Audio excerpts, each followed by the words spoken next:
Papas na Língua, com o professor Dionísio da Silva. Oferecimento Universidade Estácio de Sá. Severino foi pro Rio de Janeiro, passear na cidade maravilhosa. Ficou maluco quando viu tanta beleza. Corcovado, Pão de Açúcar, o bonde de Santa Teresa. Foi na praia, ficou de queixo caído, viu um bumbum vestido em um tal de fio dental. Ele voltou de cheiro para a Bahia, passou mal, deu agonia, nunca viu coisa igual. Hoje estamos muito musicais. Bom dia, professor Dionísio, tudo bem? Bendito ao fruto, professor, bom dia. Bom dia, queridas Maíra e Thaís. Eu já disse para a Francine, quer dizer que hoje eu estou bendito ao fruto entre as mulheres, é um lugar muito agradável, viu? Mas estou com vergonha da pauta, né? Porque se eu soubesse que não era o Boechat, eu teria sido um pouco mais delicado com essas coisas aí. Vocês vão falar de fio dental? Não tem problema, aqui a gente já está acostumada. Pode ficar tranquilo, professor. Bom dia. Bom dia. Olha, eu queria começar então dizendo a vocês e aos nossos ouvintes que as palavras mudam de significado a ponto de acontecer, por exemplo, uma coisa que pode ser comprovada por qualquer um. Se você digitar fio dental no Google, que é uma espécie de oráculo moderno, tudo se procura lá, não é? As referências ao que fio dental queria dizer quando surgiu a palavra, as duas palavras, quando surgiram as duas, fio e dental, não tem mais nada a ver. Vai aparecer um monte de bumbum lá com biquínis sumários, não é? E só lá, depois de umas 300, 400 referências, é que vai aparecer a antiga designação, que é para limpar o dente, um auxiliar da escova de dentes, né? Antiga então, é ótima, né? E aconteceu isso com outras palavras também. É a principal, né, professor? É a principal, mudou tudo. Mas tem uns exemplos, Maíra, por exemplo, cretino. Quando alguém xinga uma pessoa de cretina ou de cretino, não lembra mais, e nem tem por que lembrar, porque se consolidou de outro modo, que originalmente era uma ofensa religiosa. Ah, é? Sim, porque havia num povoado dos Alpes um pessoal que praticava um cristianismo muito tosco, acreditava em tudo, e eles começaram a só designá-los por cristãos. Aqueles lá são, aquele fulano lá é chrétien, e chrétien virou cretino, cretin, depois cretino, e passou a designar aquele que é curto de inteligência, não por ser religioso, mas por não alcançar entender certas coisas. Essa é uma segunda palavra, não é? No caso do fio dental é uma expressão, porque tem o substantivo fio e o adjetivo dental. Aliás, a presidente Dilma outro dia se atrapalhou toda com a palavra dentifrício, né? É verdade. E professor, não se usa muito, né? O malária também passou por essa transformação? Malária, muito bem lembrado, porque é um caso exemplar de como a palavra foi designada pensando-se que era outra coisa, era uma doença, não é? Quando surgiram umas febres palustres lá nos pântanos da Itália, isso lá no século XVI, mulher não gosta muito de referir datas, sobretudo quando é idades, aniversário, vocês não esquecem de ninguém, né? É um perigo. É verdade. Mas essa malária, a palavra malária, vamos ver daqui a pouquinho que ela é inadequada para designar o que ela passou a designar. Era o ano de 1572, matou muita gente e ela foi formada no italiano, se chamou malária, da palavra malo e da palavra área, querendo significar que é mau ar. O ar empesteado, então, é o mau ar. malária. Juntou, fez malária. E os médicos, os sábios daquele período, eles achavam que a malária era causada pelo ar estagnado dos pântanos, não pelo mosquito. Nós precisamos de 3 séculos para descobrir que a malária era transmitida por protozoários e que um simples mosquito podia derrubar muita gente, que não tinha nada a ver com aquele pântano. Porque muita doença você passava pelo aquele ar, porque a doença passava de um para o outro, né? Então, será que veio daí a ideia de que o ar empesteado passava a malária? Veio sim, porque outras doenças, muito bem lembrado, Maíra, porque outras doenças passavam de contágio por pessoas estarem respirando o mesmo ar no mesmo ambiente, tanto que depois criaram as segregações, não é? Separar aqueles que têm determinadas doenças, que se presumem contagiosas, e colocar num outro lugar, às vezes completamente segregados. E, inclusive, faziam mais do que isso, porque começavam a segregar qualquer doente, não é? Porque eles confiavam de todos. E a malária tinha outra designação, que também é curiosa. Eu posso dizer? Claro. Olha, ela era conhecida e ainda é conhecida por maleita. E maleita também veio do italiano, porque era uma febre. Quem contraía malária tinha uma febre muito alta. E os italianos passaram a invocar muito a expressão maledicta febre, que no italiano popular era dito, e ainda é aqui no Brasil, se usa muito isso, maledetta. Sim. E esse maledetta febre virou maledetta, depois maleita, perdeu esse... Foi alterada a pronúncia de maledetta, que quer dizer maldita, para maleita. E ela tinha um outro nome ainda, que é o último. Ela era chamada também de sesão, ou sesã, porque como a pessoa tinha acesso de febre, em latim acesso é accessione, em espanhol é session, e se pronuncia com um som de S, mas no português com um som de Z, session virou sesão, e a malária, a maleita, a sesão, que também se pronuncia sesã, no fim designavam, todas essas palavras designavam a mesma coisa, aquela doença. E o beócio, professor? Puxa, o beócio sim, né? O beócio está na hora do dia, porque ele deu bócio. E como habitante da Beócia, que era uma região antiga do Império Romano, era semelhante ao cretino de antes, né? Muito ingênuo demais, assim, estúpido, que é outra palavra que trocou de significado, porque estúpido é aquele que fica estupefacto, admirado de qualquer coisa, e por isso estúpido pode ser bobo. E o beócio é, assim, um sinônimo do estúpido, do bobo, porque ele é ingênuo demais. Acontece que essas pessoas moravam em lugares em que faltava muito iodo e sais minerais. E elas tinham papo.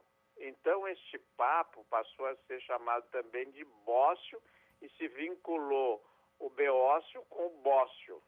E daí, então, quem tem esse papo é bobo, porque é uma ofensa adicional, né? A pessoa já está sofrendo uma deficiência e ainda é misturado com uma ofensa, assim, de ordem intelectual. E o bócio, hoje, dá nome, a gente não... O bócio é o nome científico, em geral as pessoas dizem papo, né? Ele está no étimo da prisão que está aí famosa, está no... Cada vez mais, né, professor? Mais lotada. E cada vez mais com habitantes mais ilustres, não é Pois mesmo, queridas? É verdade, professor. Papuda. A penitenciária da Papuda, em Brasília, tem este nome, e eu sabia que ela tinha nome por uma senhora que morava lá e que tinha papo, tinha bócio, então ela foi ela teria, a penitenciária foi construída nesse terreno que era dessa senhora Papuda. Mas eu estive em Brasília semana passada, aliás, por um bom motivo, como vocês noticiaram, fui lá receber um prêmio da Academia de Letras de Brasília. Merecidíssimo. Muito obrigado, e foi bom o motivo, né, porque o prêmio se deve aos trabalhos que eu faço em língua portuguesa, na mídia, na universidade, enfim, nas colunas. E o presidente da academia, com quem eu almocei, o escritor José Carlos Gentili, que é um gaúcho que se fixou em Brasília há mais de 40 anos, ele estava me explicando que não era só uma senhora. Acontece que o povo raramente faz o plural. Eram 3 senhoras que tinham papo. Então era a terra das papudas. Porque eles não diziam das papudas, né? Uhum. Vocês notaram como esse plural, por exemplo, em muitas palavras não pego, mas o exemplo mais clássico é o da nossa moeda, né? A pessoa diz R$2, né? É verdade, Real. cada vez R$2, mais. qualquer coisa, mas é real, né? É verdade. Não é R$2, nem R$2, é R$1, R$2, R$10, R$5, assim. Eles só marcam o plural no artigo. E daí, enfim, essa penitenciária ficou sendo conhecida por penitenciária da Papuda. Impressionante. A Maíra também tem um relato de uma outra curiosidade, né, Maíra? Pois é, agora é o momento, né, professor, do tire as crianças da sala. Oba! Agora a gente vai trazer 2 curiosidades sobre as palavras bobobó e bububu. Olha, que coisa curiosa, né? Houve um tempo que para poder ver o bumbum das meninas não bastava ir na praia como hoje se faz, ou das mulheres. Havia espetáculos, porque as mulheres andavam muito cobertas, não é? Vocês têm fotos, eu acho que vocês, sobretudo as jornalistas, têm essa curiosidade de ver como é que era a moda na praia, digamos, no comecinho do século. Já vi algumas. As moças iam quase que para um baile, não é? Uma festa de gala, não é? É verdade. É engraçado que a minha avó sempre fala que nunca, tem orgulho de dizer que nunca usou 2 peças na vida. Quer dizer, ela nunca foi para a praia de chapéu De e biquíni. alpargatas? Não, de biquíni. Nunca usou 2 peças. 2 Se peças. diz, né? Ela não fala nem biquíni, que é quando surgiu. Só maiô, né? Exatamente. E antes não era nem maiô, né? Era uma vestimenta completa, né, professor? Era um hábito, parecia assim umas monjas tomando banho lá, né? Todas muito cobertas. Então, quando surgiram os shows com as vedetes, que é uma palavra que na língua portuguesa aparece nos dicionários até os anos 70, em grifo, para indicar que a origem é de outra língua, em itálico, então, a gente diz em grifo ou itálico, mas eu acho que os mais jovens conhecem mais por itálico, não é? Essa letra fininha, não é? Diferente das outras. A palavra vedete vinha com 2 T's de tatu, vedetes, ou vedete com dois T's. Porque no francês, de onde veio a palavra, ela significa uma torre bem alta, que é onde ficava o sentinela. E ele tinha que ficar ali para ver mais longe e avisar, não é? Uhum. Então a vedete, essa mocinha, tinha a cintura super fina, não é?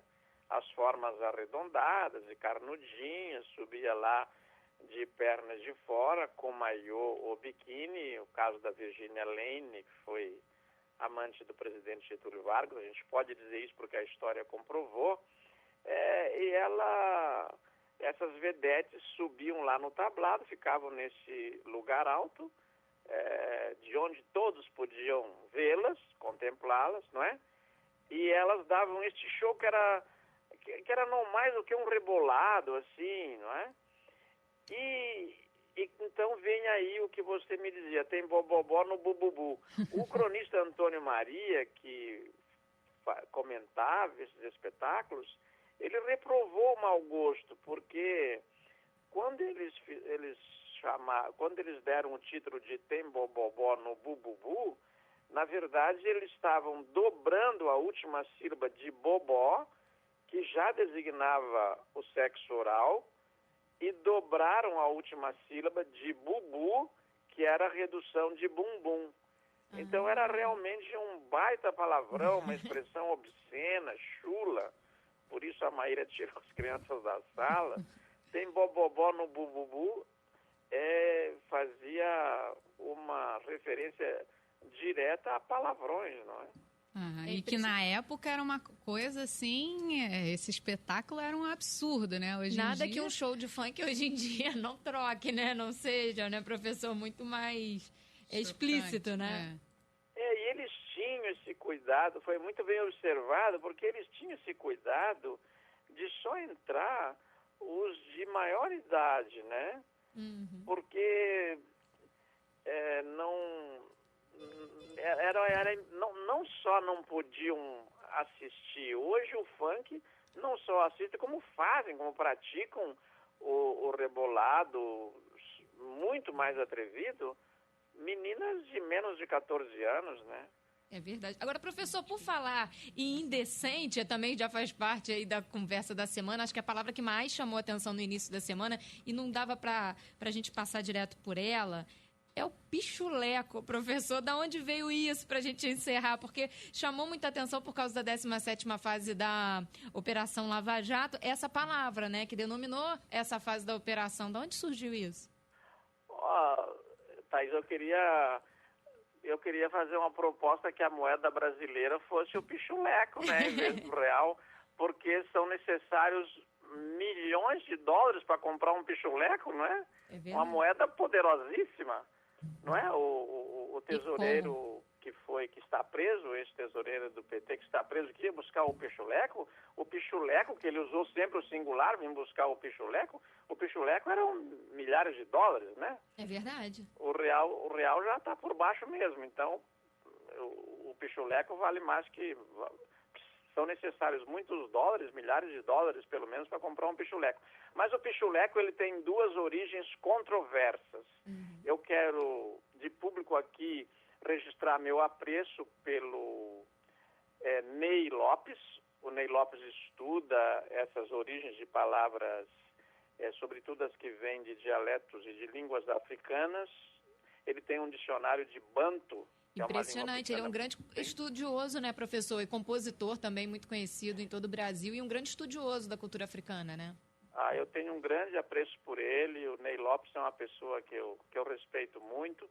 E ele dá como origem do pichuleco uma origem diferente daquela que eu dei. O programa é muito curtinho, eu não tenho como dar a minha argumentação, mas eu vou resumir a dele. Ele acha que o pichuleco não veio do banto, veio do lunfardo. O lunfardo, e ele tem bons motivos para dizer isso, eu também achava isso. Ele vem de pichuleu.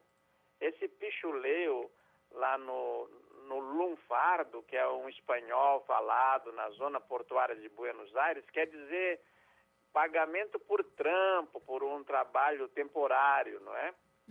Então, ele poderia ter entrado pelo Rio Grande do Sul, porque em geral essas palavras entram pelas zonas fronteiriças, né, essas que procedem do espanhol platino, e se consolidado aqui. Mas a hipótese mais provável é do próprio dicionário do Ney Lopes, que tem o pichiloca, que é um indivíduo moleirão, preguiçoso, que só faz alguma coisa mediante algum estímulo. Então o pichuleco virou sinônimo de gorjeta, aquele estímulo que você dá para a pessoa fazer alguma coisa. E para concluir, Thaís, como vocês estão me convidando a concluir, porque tudo termina uma hora, inclusive. Que pena, né, professor? Não, eu termino quando vocês quiserem, mas eu sei que a gente não tem todo o tempo do mundo. Para concluir, eu queria dizer o seguinte: o pichuleco, ele tem o sinônimo mesmo, é gorjeta, né? A palavra mais conhecida do povo para pichuleco é gorjeta. E convém, então, explicar gorjeta. Posso? Deve. Então tá. A gorjeta vem de gorg, que é uma variante de gurg, que é garganta, em latim. Então, veio do latim, passou pelo francês e passou a designar uma bebidinha que você dá de gorjeta para a pessoa molhar a garganta. Que interessante. E ainda hoje, esse resquício dessa expressão, eu também acho muitíssimo interessante esse caminho, curiosíssimo. Ainda hoje, quando você dá uma gorjeta para alguém, você diz, para você molhar a garganta. Ainda se usa essa expressão. Ou então mudou de órgão, para molhar a mão. Tem que molhar a mão dele, senão eu não consigo as coisas. Por quê? Porque se você está corrompendo alguém, um funcionário público, por exemplo, daí a expressão equivalente é: eu tive que molhar a mão dele, não é mais a garganta. Por que isso? Porque ele trabalha com as mãos, ele vai lá puxar um papel para você. Então a língua tem umas leis assim de evolução que nos permitem dizer, é mais provável que pichuleco veio de pichiloca do que tenha vindo de pichuleu. Por quê? Porque nesta relação fica mais claro a aplicação dessas leis. Né? Agora, professor, 2 observações que eu tive em relação a isso. Primeiro é que o fato do pichuloca ser aquele preguiçoso que só se movimenta diante de um estímulo tem tudo a ver com a operação mesmo, né? E um estímulo como esse haja pichuleco, né, professor? Eu fico contente que você ache isso também, porque as pessoas têm, eu sempre digo isso pro Boechat, pro Rodolfo, quando a gente está no programa, as pessoas têm uma intuição do que significa uma coisa, Thaís e Maíra, que a gente não pode desprezar, porque a língua é um patrimônio de todos, então todos entendem de língua, tem que ver se entendem certo. Mas a intuição da língua, ela tem que ser valorizada. Quer ver um exemplo concreto? Eu dizia isso ontem numa palestra que eu dei lá no Clube Militar, aliás, agradabilíssimo, ali na Lagoa, eles fazem um evento cultural e quiseram que eu falasse de onde vinham as palavras. Aquelas senhoras são esposas de generais, coronéis, enfim, da hierarquia do Clube Militar, e são nossos ouvintes, e nossas ouvintes, havia só 2 homens e eu, então somos 3 homens. Eu disse, precisamos organizar. O resto era 80, 100 pessoas, eram todas mulheres, e nos ouvem, estão ouvindo agora, aliás. Eu dizia essa coisa, se você chegar para uma criança e disser assim, como eu já experimentei, chamar a criança de uma palavra muito estranha, tipo assim, você é um mefistofélico. A pessoa, eu já fiz isso com criança, a criança se vira para mim e diz, tio Del, mefistofélico é você. É verdade. Porque o que não entende a pessoa rejeita, compreendeu? É verdade. Para a gente encerrar, professor Deonísio, participação do Carlos César de Almeida lembrou do samba da São Clemente de 2012. Vamos ouvir aqui. Opa. Por aí, canta a família Zona Sul. Tem do bubu no bobobó. Tem bububu no bobobó. Bubu de fora, é mais pro ar. Beba São Clemente vai gozar. Que bacana. Justamente relembrando isso que a gente conversou agora. Tem bububu no bobobó, lembrando a apresentação das vedetes. Obrigada, professor Deonísio da Silva. Até a próxima. Foi um prazer ficar com Thaís e Maíra nesse horário. Me senti muito benedictus frutos intermulieribus, para dizer em latim bem chique. Benedictus frutos intermulieribus. Desejo um bom dia para vocês, para os nossos ouvintes, e vamos ao resto do trabalho, porque eu sei que vocês ficam aí até não sei que horas, né? E a gente não leva pichuleco, professor? Ainda não tem pichuleco. Muito obrigado, uma beijoca para vocês. Tchau, tchau. Beijo. Beijo.